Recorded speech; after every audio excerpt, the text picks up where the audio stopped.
Hello दोस्तों, कैसे हैं आप सब। हम बात कर रहे हैं राष्ट्रीय मानव अधिकार के बारे में। दोस्तों, मैंने पिछले वीडियो में राष्ट्रीय मानव अधिकार आयोग की पृष्ठभूमि और सामान्य परिचय को बता दिया था।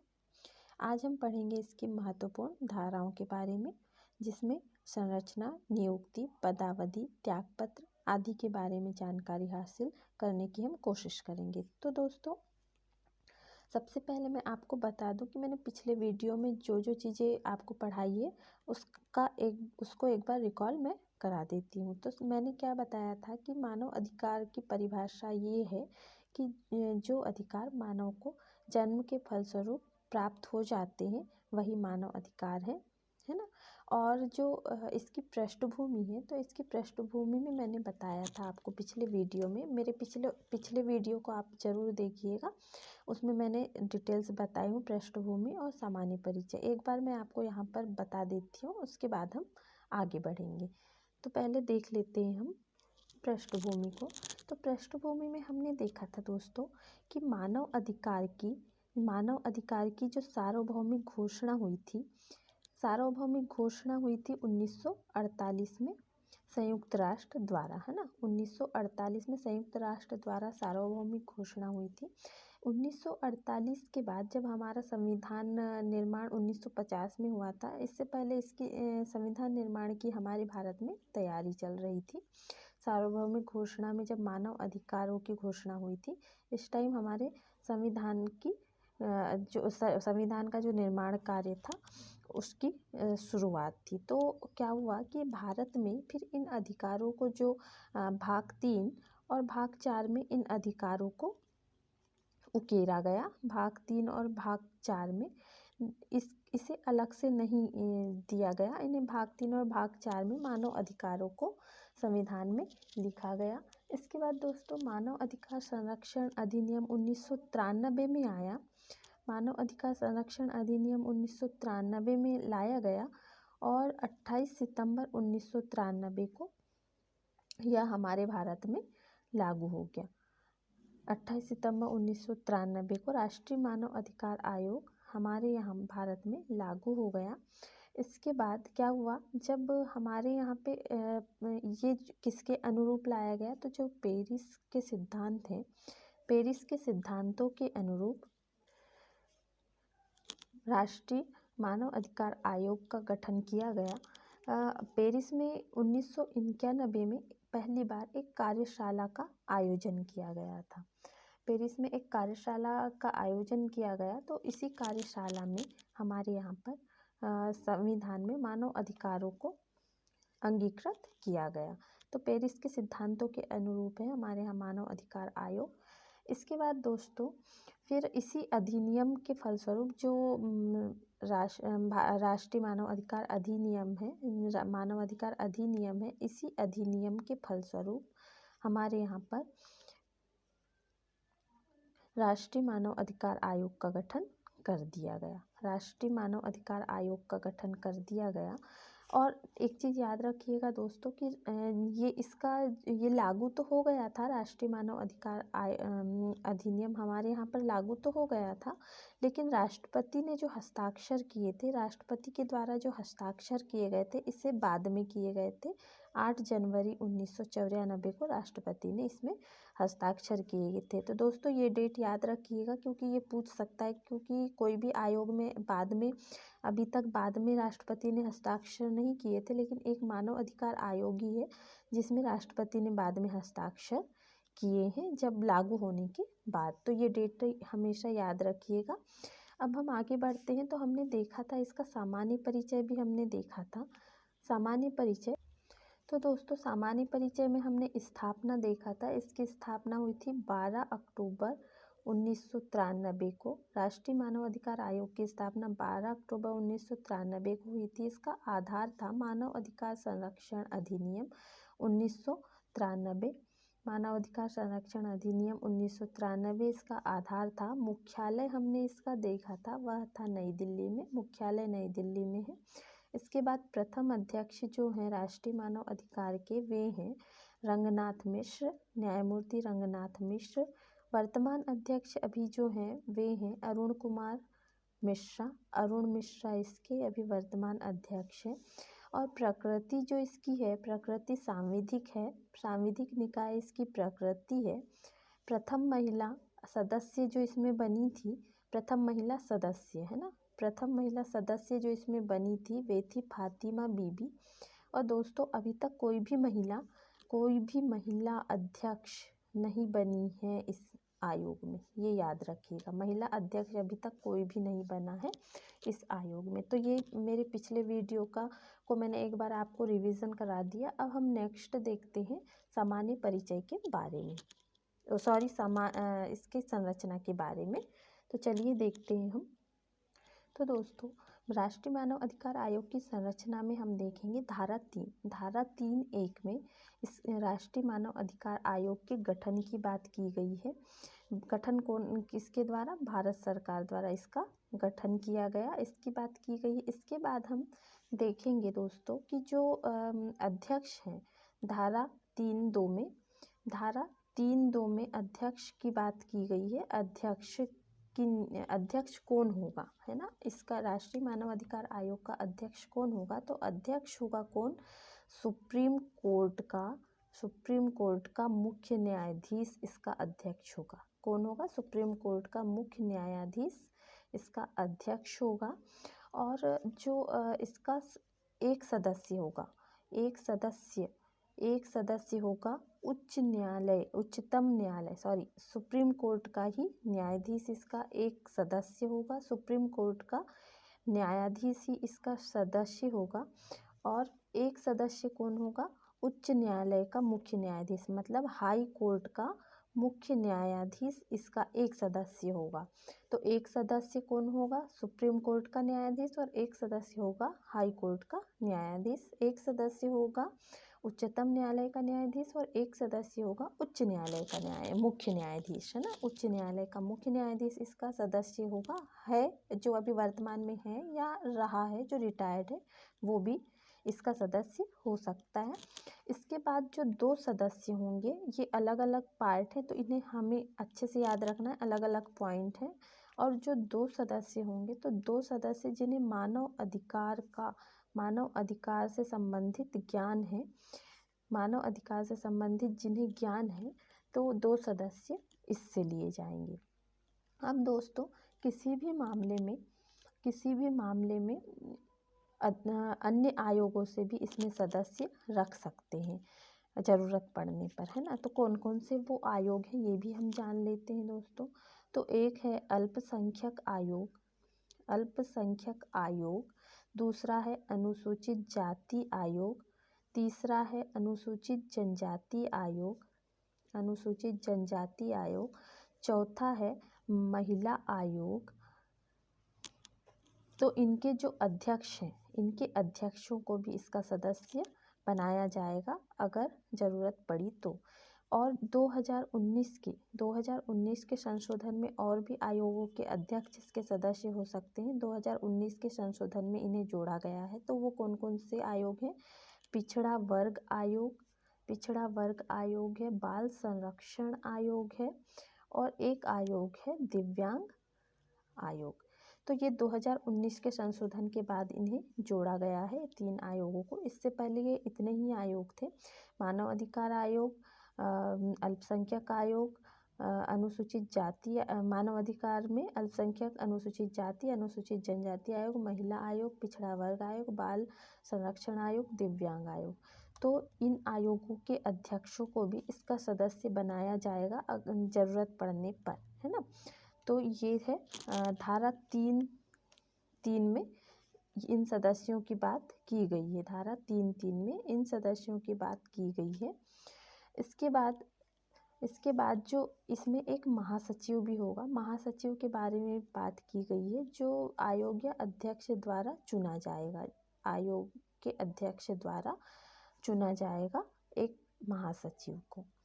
तो ये है दोस्तों इसमें जो अध्यक्ष हैं और सदस्य हैं उन्हें कहाँ से लिया जाएगा इसके बारे में मैंने आपको बताया है। अभी मैं मेन नोट्स भी आपको दिखाऊंगी, तो चलिए मैं दिखाती हूँ आपको। ये देखिए तो धारा 3(1) में कहा गया है राष्ट्रीय मानव अधिकार आयोग का गठन किया जाएगा। इसका स्ट्रक्चर है 1+5 का स्ट्रक्चर है, मतलब 6 सदस्य इसमें होंगे, लेकिन अगर ज़रूरत पड़ी तो अन्य आयोगों के अध्यक्षों को भी इसमें सदस्य बनाया जाएगा। तो जो अध्यक्ष होगा वह होगा उच्चतम न्यायालय का मुख्य न्यायाधीश है या रहा है ना। मुख्य न्यायाधीश न्यायमूर्ति है या रहा है, वह इसका अध्यक्ष होगा। सदस्य जो होंगे उच्चतम न्यायालय का न्यायाधीश इसके सदस्य होंगे। एक सदस्य उच्च न्यायालय का मुख्य न्यायाधीश है या रहा है। एक सदस्य मानव अधिकार से संबंधित मामलों का ज्ञान रखने वाला होगा। और अल्पसंख्यक, अनुसूचित जाति एवं अनुसूचित जनजाति आयोग, महिला आयोग, राष्ट्रीय पिछड़ा वर्ग आयोग, बाल संरक्षण आयोग, दिव्यांग आयोग से सदस्यों को भी इसमें शामिल किया जाएगा, है ना। इनके अध्यक्षों को भी इसमें शामिल किया जाएगा। एक महासचिव होगा जिसे आयोग या अध्यक्ष द्वारा प्रत्यायोजित किया जाएगा। तो ये याद रखिएगा। और ये जो 2019 में संशोधन हुआ था ना दोस्तों, उसके बाद इन आयोगों के सदस्य अध्यक्षों को भी इसमें सदस्य के रूप में रखा जाएगा, यह कहा गया है। तो ये है अध्यक्ष और सदस्यों की जो किस आधार पे अध्यक्ष और सदस्यों को लिया जाएगा इस आयोग में, उसके बारे में जानकारी। अब दोस्तों हम देख लेते हैं अध्यक्ष एवं सदस्यों की नियुक्ति के बारे में। तो दोस्तों जो अध्यक्ष और सदस्य हैं तो इनकी नियुक्ति होगी राष्ट्रपति द्वारा, लेकिन एक कमेटी के आधार पर। तो कमेटी में प्रधानमंत्री की अध्यक्षता वाली एक कमेटी बनाई जाएगी और उस कमेटी में अध्यक्ष एवं सदस्यों की नियुक्ति की जाएगी। तो जो अध्यक्ष और सदस्यों की नियुक्ति की जाएगी उसमें कमेटी में कौन कौन होंगे, तो प्रधानमंत्री होंगे अध्यक्ष, लोकसभा अध्यक्ष होंगे, गृह मंत्री होंगे, विपक्ष का नेता होगा लोकसभा का और राज्यसभा का उपसभापति होगा। तो कौन कौन होंगे एक बार मैं आपको बता देती हूँ। प्रधानमंत्री, लोकसभा के 2 सदस्य होंगे, लोकसभा अध्यक्ष होंगे और लोकसभा का विपक्ष का नेता होगा। राज्यसभा के भी एक विपक्ष का नेता होगा और एक उपसभापति होगा और केंद्रीय गृह मंत्री होंगे। तो इन्हें हम ऐसे समझते हैं। हाँ, तो नियुक्ति होगी किसके द्वारा, राष्ट्रपति द्वारा होगी। चलिए ठीक है, राष्ट्रपति नियुक्त करेंगे मानव अधिकार आयोग के अध्यक्ष और सदस्य को। लेकिन राष्ट्रपति कैसे नियुक्त करेंगे, तो कमेटी बनाकर नियुक्त करेंगे। कमेटी में कितने सदस्य होंगे, तो कमेटी में होंगे 6 सदस्य। अब 6 सदस्य कौन कौन होंगे, तो 6 सदस्य में होंगे अध्यक्ष होंगे तो प्रधानमंत्री बनेंगे इसके अध्यक्ष। अध्यक्ष कौन रहेंगे, प्रधानमंत्री को अलग से याद रख लीजिए कि अध्यक्ष कौन होंगे, प्रधानमंत्री होंगे। अब लोकसभा से कौन लिया जाएगा इसमें, तो लोकसभा से लिया जाएगा एक विपक्ष का नेता, लोकसभा से लिया जाएगा और दूसरा लिया जाएगा लोकसभा अध्यक्ष, है ना। लोकसभा अध्यक्ष और एक विपक्ष का नेता लोकसभा से लिया जाएगा। राज्यसभा से कौन लिया जाएगा, तो राज्यसभा से लिया जाएगा कौन, राज्यसभा से भी विपक्ष का नेता लिया जाएगा और उपसभापति राज्यसभा से लिए जाएंगे। अब एक चीज़ और याद रख लीजिए दोस्तों कि लास्ट में देखो, पहले प्रधानमंत्री याद रख लीजिएगा और लास्ट में याद रख लीजिएगा केंद्रीय गृह मंत्री, बस इतना याद रखना है। लोकसभा राज्यसभा में विपक्ष का नेता अध्यक्ष, विपक्ष का नेता उपसभापति। तो ये केंद्रीय गृह मंत्री इसमें शामिल होंगे। तो याद हो जाएगा आपको कि अध्यक्ष होंगे प्रधानमंत्री, लोकसभा से विपक्ष के नेता को लेंगे और अध्यक्ष को ले लेंगे, राज्यसभा से विपक्ष का नेता लेंगे और उपसभापति ले लेंगे और बचा लास्ट में केंद्रीय गृह मंत्री ले लेंगे। तो ये 6 सदस्य इस कमेटी में होंगे जिनके द्वारा राष्ट्रीय मानव अधिकार आयोग के अध्यक्ष और सदस्यों की नियुक्ति की जाएगी। मुझे उम्मीद है कि मैं पढ़ा रही हूँ तो आप लोगों को ज़रूर समझ आ रहा है। अब हम आगे बढ़ते हैं दोस्तों। अब दोस्तों हम बात करेंगे धारा 5 में जो है, धारा 5 में त्यागपत्र की बात की गई है। तो धारा 5 में त्यागपत्र की बात की गई है, तो त्यागपत्र किसे देंगे, तो जाहिर सी बात है कि नियुक्ति किसने किया है, राष्ट्रपति ने। तो त्यागपत्र भी किसे देंगे, ये राष्ट्रपति को ही त्यागपत्र देंगे। किस आधार पर? लिखित सूचना द्वारा, है ना। लिखित सूचना द्वारा ये राष्ट्रपति को क्या करेंगे? त्यागपत्र सौंपेंगे। अब इसके बाद हम करते हैं हटाने की बात। त्यागपत्र भी राष्ट्रपति को देंगे तो हटाएंगे भी कौन? हटाएंगे भी राष्ट्रपति ही। अध्यक्ष और सदस्य को कौन हटाएगा? राष्ट्रपति ही हटाएंगे। किस आधार पर हटाएंगे दोस्तों? तो आधार तो वही है जो हमने सारे आयोगों में पढ़े हैं। कौन कौन से आधार हैं? अगर वह दिवालिया हो गया हो, किसी लाभ का पद धारण कर लिया हो, या मानसिक विकृचित है, या अन्य कोई भी आधार, तो इस आधार पर इन्हें राष्ट्रपति द्वारा हटा दिया जाएगा। लेकिन याद रखिए, हटाएंगे कैसे राष्ट्रपति भी? सुप्रीम कोर्ट की जांच के बाद। सुप्रीम कोर्ट की जांच के बाद ही इन्हें हटाया जाएगा कि सही में ये सारी चीज़ें हैं या नहीं है। अगर नहीं पाई जाती तो उन्हें पद से नहीं हटा सकेंगे राष्ट्रपति। लेकिन अगर ये बातें सही हैं तो सुप्रीम कोर्ट की जांच होगी, उसके बाद राष्ट्रपति द्वारा अध्यक्ष या सदस्य को हटाया जा सकेगा। तो दोस्तों ये है उनका हटाया जाना, जो कि धारा त्यागपत्र और हटाया जाना धारा 5 में दिया गया है राष्ट्रीय मानव अधिकार आयोग की। अब मैं आपको और समझा देती हूँ कि इनकी जो पदावधि होगी, तो पदावधि क्या होगी। तो दोस्तों पदावधि की अगर हम बात करें तो अध्यक्ष की जो पदावधि है, अध्यक्ष की पदावधि जो है वह है 3 वर्ष, और आयु कितनी है? 3 वर्ष, और आयु है 70 वर्ष, है ना। तो या तो 3 वर्ष का कार्यकाल कर ले, या 70 वर्ष की आयु अध्यक्ष को की दी हुई है। वैसे ही सदस्य की भी है, अध्यक्ष और सदस्यों की सेम है। आयु 3 वर्ष और आयु 70 वर्ष, और जो पदावधि है वह 3 वर्ष। तो सदस्य की भी यही है पदावधि दोनों की। एक चीज़ याद रखिएगा, जो अध्यक्ष है ना, तो अध्यक्ष पुनः नियुक्ति का पात्र होगा, है ना।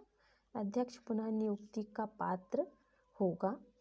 और धारा 6(3) में यह कहा गया है, धारा 6(3) में यह बात कही गई है कि जो अध्यक्ष सदस्य जो होंगे, अगर इनकी सेवानिवृत्ति हो जाती है तो सेवानिवृत्ति के बाद ये भारत या राज्य सरकार का में दूसरा पद इन्हें नहीं मिल सकता। भारत सरकार में हो या राज्य सरकार में हो, इन्हें दूसरा पद नहीं मिल सकता, दूसरा पद ये धारण नहीं कर सकते। तो ये याद रखिएगा, सेवानिवृत्ति के बाद भारत या राज्य सरकार में ये दूसरा पद नहीं ले सकते। एक चीज़ और है कि धारा 7 में क्या दिया हुआ है? धारा 7 में दिया है कार्यकारी अध्यक्ष की नियुक्ति। कार्यकारी अध्यक्ष की नियुक्ति की बात की गई है, तो ये भी राष्ट्रपति के द्वारा ही की जाएगी। राष्ट्रपति के द्वारा ही कार्यकारी अध्यक्ष की नियुक्ति की जाएगी, ये धारा 7 में कहा गया है। तो एक बार मैं आपको नोट्स दिखा देती हूँ अपनी। ये देख लीजिए दोस्तों, त्यागपत्र और हटाया जाना, धारा 5 में इसकी बात की गई है। तो त्यागपत्र किसे देंगे? राष्ट्रपति को देंगे। किस आधार पर? लिखित सूचना द्वारा राष्ट्रपति को त्यागपत्र देंगे। और हटाएगा कौन? राष्ट्रपति ही हटाएगा, उच्चतम न्यायालय की जांच के बाद। लेकिन कब हटाएंगे? जब वे दिवालिया हो गए हों, मानसिक, मैंने लिखा नहीं है दोस्तों क्योंकि हम सारे आयोगों में पढ़ते आ रहे हैं, तो ये सारी चीज़ें तो आप लोगों को अच्छे से याद हो ही गई होगी।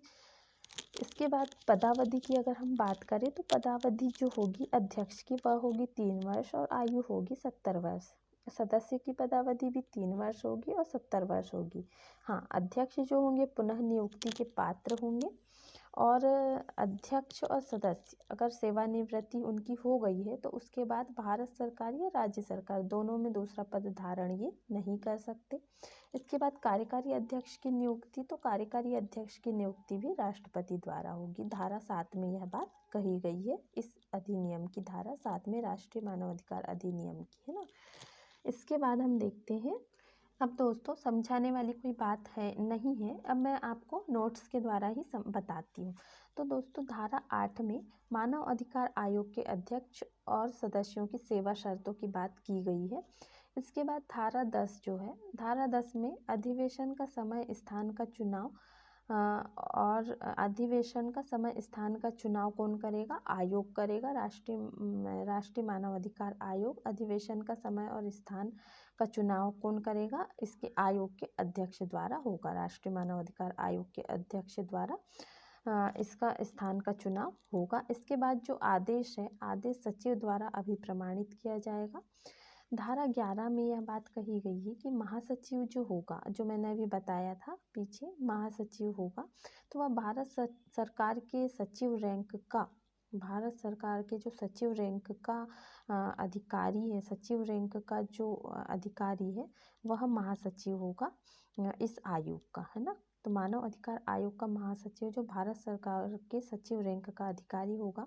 अन्वेषण की बात अगर हम करें, धारा 11 में ही अन्वेषण की बात, इन्वेस्टिगेशन की बात की गई है। तो जो इस आयोग की जो इन्वेस्टिगेशन होगी वह पुलिस महानिदेशक की रैंक का अधिकारी ही इन्वेस्टिगेशन करेगा इस आयोग के द्वारा। इसके बाद हम बात कर लेते हैं आयोग के कार्य, जो कि धारा 12 में दिए गए हैं आयोग के कार्य। तो दोस्तों धारा 12 में आयोग के कार्य कौन कौन से होंगे? तो आयोग यह स्वतः संज्ञान लेने वाला कार्य करेगा। अगर कोई भी डिसीजन है तो आयोग स्वयं ही लेगा। मानव अधिकारों के उल्लंघन के बारे में कोई डिसीजन है या लोक सेवकों द्वारा मानव अधिकार के हनन की जांच करने के लिए, तो यह स्वतः संज्ञान ले सकेगा राष्ट्रीय मानव अधिकार आयोग। इसे इतनी यह कार्य करेगा। इसके बाद मानव अधिकार के हनन से संबंधित मामले जो न्यायालय के समक्ष लंबित हैं, उसमें न्यायालय से अनुमति लेकर आयोग हस्तक्षेप कर सकता है। जो मामले लंबित हैं उनमें हस्तक्षेप कर सकता है न्यायालय। मानव अधिकार के जो कहना चाहिए कि जो कार्य है, मानव अधिकार के हनन जो हो रहे हैं, तो उससे संबंधित जो मामले हैं और न्यायालय उसका जल्दी निपटारा नहीं कर रही है, तो न्यायालय से अनुमति लेकर वह उसमें हस्तक्षेप कर सकता है राष्ट्रीय मानव अधिकार आयोग। इसके बाद मानव अधिकार के शोध को प्रोत्साहित करना भी इस आयोग का कार्य होगा। इसके बाद मानव अधिकारों के क्षेत्र में कार्यरत गैर सरकारी संगठन को सहयोग करना भी इसका एक कार्य होगा।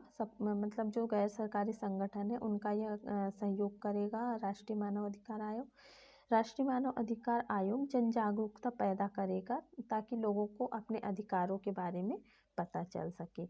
अब हम आगे देखते हैं दोस्तों, धारा 13 बात करता है जांच से संबंधित शक्तियाँ। जांच से संबंधित शक्तियाँ इस आयोग को कौन सी शक्तियाँ प्राप्त हैं? तो सिविल न्यायालय की शक्तियाँ इस आयोग को प्राप्त है। जैसे सिविल न्यायालय की शक्तियों में है समन जारी करना, स्वयं जांच करना, तो ये सारी शक्तियाँ इस आयोग के पास होंगी। तो सिविल न्यायालय की शक्तियाँ इस आयोग के पास हैं, ये याद रखिएगा, जो कि धारा 13 में यह बात कही गई है। धारा 14 में अन्वेषण के लिए आयोग द्वारा केंद्र या राज्य सरकार के अधिकारी या अन्वेषक एजेंसियों का प्रयोग करेगा। मतलब इसकी कोई जांच एजेंसी नहीं होगी इसके पास, यह जो जांच करवाएगा तो ये केंद्र सरकार के अधिकारी हो या राज्य सरकार के अधिकारी हो, तो उनकी जो अन्वेषक एजेंसियां हैं उनका प्रयोग यह करेगा जांच के लिए। इसके बाद धारा 19 है। तो धारा 19 में कहा गया है सशस्त्र बलों के से संबंधित प्रक्रिया। सशस्त्र बलों के संबंध में प्रक्रिया, सशस्त्र बल जल सेना, थल सेना, वायुसेना, अगर इनके द्वारा मानव अधिकारों का उल्लंघन होता है ना, इनके द्वारा भी मानव अधिकारों का उल्लंघन होता है, क्योंकि मानव अधिकार सभी पे लागू होते हैं। तो जो इनके द्वारा अगर उल्लंघन होता है तो आयोग स्वप्रेरणा या प्रार्थना प्राप्त होने पर भारत सरकार द्वारा प्रतिवेदन मंगाएगा, खुद प्रतिवेदन मंगाएगा यह आयोग, मानव अधिकार आयोग। इसके बाद शिकायत पर कार्यवाही या सिफारिश करेगा यह आयोग, है ना। कोई भी शिकायत है तो उस पर कार्यवाही करेगा और सिफारिश भी करेगा। इसके बाद केंद्र सरकार द्वारा 3 माह के अंदर सूचना आयोग को देगा। मतलब यह आयोग केंद्र सरकार से 3 महीने के अंदर सूचना प्राप्त करने का अधिकार रखता है।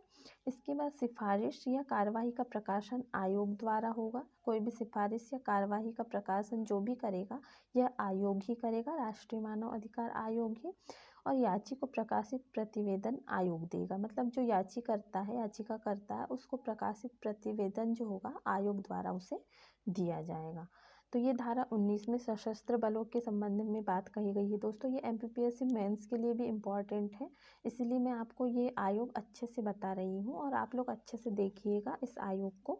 इसके बाद हम देखते हैं धारा 20। धारा 20 में आयोग की वार्षिक एवं विशेष रिपोर्ट की बात की गई है। तो धारा 20 में वार्षिक रिपोर्ट जो होगी आयोग केंद्र सरकार को देगा और केंद्र सरकार इसे संसद में रखवाएगी, राज्य सरकार इसे राज्य विधायिका में रखवाएगी। हाँ, एक चीज़ याद रखिएगा, रिपोर्ट को ना मानने की स्थिति में संसद को अस्वीकृति का कारण बताना होगा। अगर आयोग द्वारा कोई रिपोर्ट जारी की जाती है और संसद इसे नहीं मानती है तो संसद को बताना होगा कि यह इसे अस्वीकृत